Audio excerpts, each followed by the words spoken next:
ಇವತ್ತಿನ ದಿನ ನಾಳೆ ಸೆಪ್ಟೆಂಬರ್ 22/9/2025 ಅಕ್ಟೋಬರ್ 7-10/2025 ಜಾತಿ ಗಣತಿಯನ್ನ ಇಡೀ ರಾಜ್ಯದಾದ್ಯಂತ ಮಾಡ್ತಾ ಇದೆ. ಅದಕ್ಕಾಗಿ ಈ ಹಿಂದೆ ರಾಜ್ಯ ಸರ್ಕಾರ ಮಾಡಿದಂತ ಜಾತಿ ಗಣತಿಯಲ್ಲಿ ಏರುಪೇರು ಆಗಿತ್ತು. ನಮ್ಮ ಸಮಾಜಕ್ಕೆ 7 ಲಕ್ಷ ಜನರು ಗಾಣಿಗರಿದ್ದಾರೆ ಅನ್ನುವಂತ ಒಂದು ಸಂದೇಶವನ್ನು ಕೊಟ್ಟಿತ್ತು. ನಮ್ಮ ಸಮಾಜ ಸುಮಾರು ನಾವು ಗಾಣಿಗರು ಅಂಕಿಅಂಶಗಳನ್ನು ತಿಳಿದಾಗ 30-40 ಲಕ್ಷ ಜನಸಂಖ್ಯೆ ಐತಿ ಕರ್ನಾಟಕದಾಗ ಅನ್ನುವಂತ ವಿಚಾರವನ್ನ ನಮ್ಮ ಸಮಾಜದವರು ಇವತ್ತಿನ ದಿನ ನಮ್ಮ ಬಿಜಾಪುರದಲ್ಲಿರುವಂತ ನಮ್ಮ ಗಾಣಿಗ ಸಮಾಜದ ಗುರುಪೀಠದ ಪೀಠಾಧಿಪತಿಗಳಂತ ಡಾಕ್ಟರ್ ಜಯಬಸವ ಗುರುಗಳು, ದಿವಂಗತ ಜಯದೇವ್ ಗುರುಗಳು ಸಹ ನಮ್ಮ ಗಣನೆಗೆ ತಂದಿದ್ರು. ಅದನ್ನ ಇವತ್ತಿನ ದಿನ ಸಮಾಜದವರು ಕೂಲಂಕುಷವಾಗಿ ಚರ್ಚೆ ಮಾಡಿದಾಗ ಕರ್ನಾಟಕ ರಾಜ್ಯದ ಸರ್ಕಾರವು ನಮ್ಮ ಸಮಾಜದ ಅಂಕಿ ಅಂಶಗಳನ್ನ ತಪ್ಪು ಕಲ್ಪನೆ ಮಾಡಿದೆ ಅನ್ನುವಂತ ಒಂದು ವಿಚಾರವನ್ನ ನಮ್ಮ ಸಮಾಜಕ್ಕೆ ತಿಳುವಳಿಕೆ ಬಂದಿದೆ. ಇವತ್ತು 12ನೇ ಶತಮಾನದಲ್ಲಿ ಹುಟ್ಟಿದಂತ ಬಸವಣ್ಣವರ ತತ್ವ ಸಿದ್ಧಾಂತಗಳನ್ನು ಅಳವಡಿಸಿಕೊಂಡು ನಾವು ಉತ್ತರ ಕರ್ನಾಟಕದಲ್ಲಿ ನಾವು ಲಿಂಗವಂತ ಅಂತ ಹೋಗ್ತೀವಿ, ಇನ್ನು ಕೆಲವರು ವೀರಶೈವರ ತೊಕ್ಕಿವು, ನಾವು ಗಾಣಿಗರ ತೊಕ್ಕಿವು. ಹಿಂಗ ಹೋಗುವುದರಿಂದ ನಾವು 8-10 ನಮ್ಮ ಗಾಣಿಗ ಒಳ ಪಂಗಡಗಳು ಒಡೆದಿದ್ದಾವೆ. ಆ ಒಡೆದ ಒಳ ಪಂಗಡಗಳನ್ನ ಇವತ್ತಿನ ದಿನ ನಾವೆಲ್ಲ ಮುಂದಿನ ಶೈಕ್ಷಣಿಕ ನಮ್ಮ ಮಕ್ಕಳ ಭವಿಷ್ಯಕ್ಕಾಗಿ ನಮ್ಮ ಜೀವನದ ಒಂದು ಸರ್ಕಾರದ ಸವಲತ್ತು ತೆಗೆದುಕೊಳ್ಳಲಿಕ್ಕೆ ಒಂದು ಅವಶ್ಯಕತೆ ಇದೆ. ಅದಕ್ಕಾಗಿ ಈಗಿರುವಂತ ಸರ್ಕಾರ ಒಂದು ಬೇರೆ ರೀತಿಯಿಂದ ಅವರ ಸಮೀಕ್ಷೆ ಕಳಿಸಿದ್ದಾರೆ.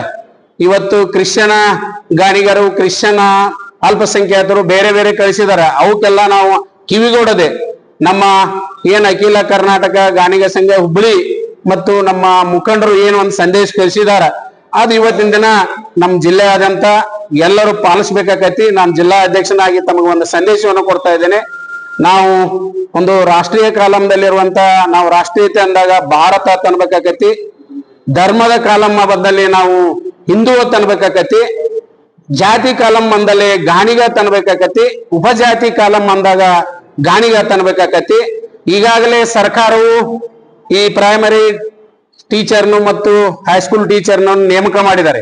ನಮ್ಮ ಭಾರತ ದೇಶ ಈಗ ಡಿಜಿಟಲೀಕರಣ, ಈಗ ಕಂಪ್ಯೂಟರ್ ಈಗ ಹಾಗಾಗಲೇ ಅವರ ಪ್ರತಿಯೊಬ್ಬರ ಮನೆಗೆ ನಿಮ್ಗೆ ಒಂದು ಸ್ಟಿಕ್ಕರ್ ಅಂಟಿಸಿ ಹೋಗಿದ್ದಾರೆ, ಕೋಡ್ ನಂಬರ್. ನಿಮ್ಮ ಮನೆಯಲ್ಲಿ ಇರ್ತಕ್ಕಂಥ ಯಾರ ಮುಖ್ಯ ಯಜಮಾನರದರಿ ತಮ್ಮ ಮೊಬೈಲ್ ನಂಬರ್, ಆಧಾರ್ ಕಾರ್ಡ್ ಎಲ್ಲ ತೆಗೆದುಕೊಳ್ಬೇಕು.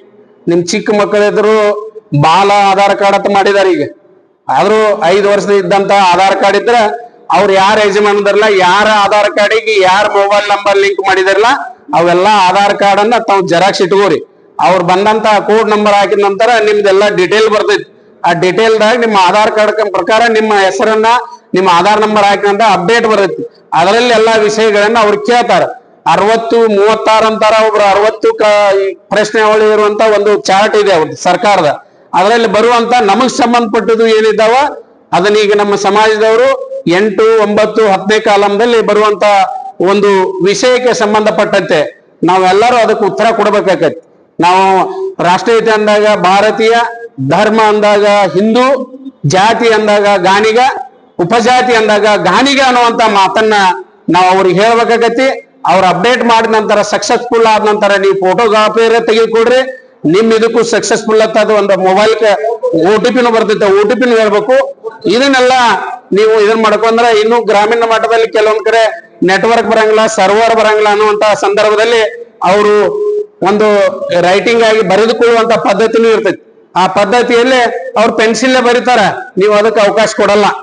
ಬ್ಲೂ ಪೆನ್ ಆಗ್ಲಿ, ಬ್ಲಾಕ್ ಪೆನ್ ಆಗ್ಲಿ, ಏನಾದ್ರೂ ಸರ್ಕಾರದಿಂದ ಒಂದು ಇಂಕನ ಅದಕ್ಕೆ ಪ್ರೊಡ್ಯೂಸ್ ಮಾಡಿರ್ತಾರ. ಇಂಕ್ ಪ್ರಕಾರ ಬರೆಸಿ ನಿಮ್ಮ ವಿಷಯಗಳನ್ನೆಲ್ಲ ಮಂಡನೆ ಮಾಡಿ ಅದ ಸರಿ ಐತಿ ಅಂದಾಗ ಅದನ್ನ ಅವ್ರ ಕಡೆಯಿಂದ ಒಂದು ಸೈನ್ ಮಾಡಿ ನೀವು ರಿಸೀವ್ಡ್ ಹತ್ತ ಒಂದು ಕಾಪಿ ತೆಗೆದುಕೊಂಡಿದ್ರ ಅದು ಇವತ್ತಿಂದ ರಾಜ್ಯದಂತ ನಾವು ಗಾಣಿಗ ಏನು ಸಮಾಜದ ಒಂದು ಹೆಚ್ಚಿಗೆ ನಮ್ಮ ಜನಸಂಖ್ಯೆ ತೋರಿಸ್ಬೇಕಂತಿಲ್ಲ. ನಾವೆಲ್ಲರೂ ಈ ಏನ ತಾರತಮ್ಯ, ಕಲ್ಸಟ್ಟಿ ಗಾಣಿಗೆ ಇರಬಹುದು, ಶೆಟ್ಟಿ ಗಾಣಿಗೆ ಇರಬಹುದು, ಕರಿಗುಲ್ಲ ಇರಬಹುದು, ಬಿಳಿ ಕುಲ ಇರಬಹುದು, ವೈಶ್ಯ ಇರಬಹುದು, ಗಾನ್ಲ ಇರಬಹುದು, ಬೇರೆ ಬೇರೆ ರೀತಿಯಿಂದ ನಾವು ಗಾಣಿಗೆ ಸಮಾಜದವ್ರು ಇರಬಹುದು. ಅದನ್ನೆಲ್ಲಾ ಮನಸ್ಸವನ್ನ ತೆಗೆದುಕೊಂಡ ನೀವು ಇವತ್ತಿನ ದಿನ ನಾವು ಗಾಣಿಗರು, ಗಾಣಿಗ ಅನ್ನುವಂತ ವಿಷಯವನ್ನ ಜಾತಿಯಲ್ಲಿ ಗಾಣಿಗ ಅನ್ನುವಂತ ಒಂದು ನಮೂದನ್ನ ಮಾಡುವಂತ ಇದ್ರ ಪ್ರಕಾರ ನಾವೆಲ್ಲರೂ ಮಾಡಬೇಕು. ನಂದ ಒಂದು ಆದೇಶ ಇಡೀ ಜಿಲ್ಲೆಯಾದಂತ ಚಿಕ್ಕೋಡಿ ವಿಭಾಗ ಇರಬಹುದು, ಬೆಳಗಾವಿ ಜಿಲ್ಲಾ ವಿಭಾಗ ಇರಬಹುದು, ನಾನು ಜಿಲ್ಲಾ ಅಧ್ಯಕ್ಷನಾಗಿ ನಿಮಗೆ ವಿನಂತಿ ಮಾಡ್ಕೊಂಡ ನಮ್ಮ ಸಮಾಜದವರ ಹಳ್ಳಿಯಲ್ಲಿದಾರ ಅವ್ರಿಗೆ ಯಾವುದೇ ತಿಳುವಳಿಕೆ ಇಲ್ಲ. ಇವತ್ತ ಲಿಂಗಾಯತರ ಜೋಡಿ ಕೂಡಿ ಲಿಂಗಾಯತರ ಅಂತಾರ, ಅವ್ರ ಸಮಾಜದಾಗ ಸ್ವಾಮೀಜಿ ಆಗ್ಲಿ ಯಾರ್ಯಾರ ಕರೆದ್ ನಿಮ್ಗ ಲಿಂಗಾಯತ ಬರ್ಸ್ ಅಂತಾರ, ಅದಕ್ಕೆ ಯಾರು ಕಿವಿಗೂಡ್ಬೇಡ್ರಿ. ನಿಮಗ ಸ್ವಾಮೀಜಿ ಅವರ ಕಾರ್ಯಕ್ರಮಕ್ಕ ನೀವು ನಡೆಯುವ ದೇವರ ಭಕ್ತರಿಗೆ ಹೋಗ್ಲಿಕ್ಕೆ ನಂದೇನ್ ತೊಂದರೆ ಇಲ್ಲ, ಹೋಗ್ರಿ. ಆ ವಿಷಯ ಅದ ಬೇರೆ. ಯಾರು ವೀರ ಶೈವದವ್ರ ಜೊತೆ ನೀವು ಕೂಡಿದ್ರೆ ಅವ್ರ ಜೊತೆನೂ ಹೋಗ್ರಿ, ಅವ್ರ ಕಾರ್ಯಕ್ರಮಗಳ ಅಣಿಯಾಗ್ರೆ. ನಿಮ್ಮದು ಏನೈತಿಲ್ಲ ನಮ್ಮ ಜಾತಿ ಗಾಣಿಗ, ಉಪಜಾತಿ ಗಾಣಿಗ, ಇದು ಮಾತ್ರ ಮರ್ಯಾದೆ ನೀವು ಎಲ್ಲರೂ ಬರೆಸ್ಬೇಕಂತೇಳಿ ತಮ್ಮಲ್ಲೇ ಮತ್ತೊಮ್ಮೆ ನಮ್ಮ ಈ ಚಿಕ್ಕೋಡಿ ವಿಭಾಗ ಮತ್ತು ಬೆಳಗಾವಿ ಜಿಲ್ಲೆಯ ನಮ್ಮ ಸಮಸ್ತ ಗಾಣಿಗ ಬಂಧುಗಳಿಗೆ ನಾನು ಕೈ ಮುಗಿದುಕೊಂಡ ಈ ವಿಷಯವನ್ನ ತಮಗೆ ಸಂದೇಶಪೂರ್ವಕವಾಗಿ ಕಳಿಸ್ತಾ ಇದ್ದೇನೆ.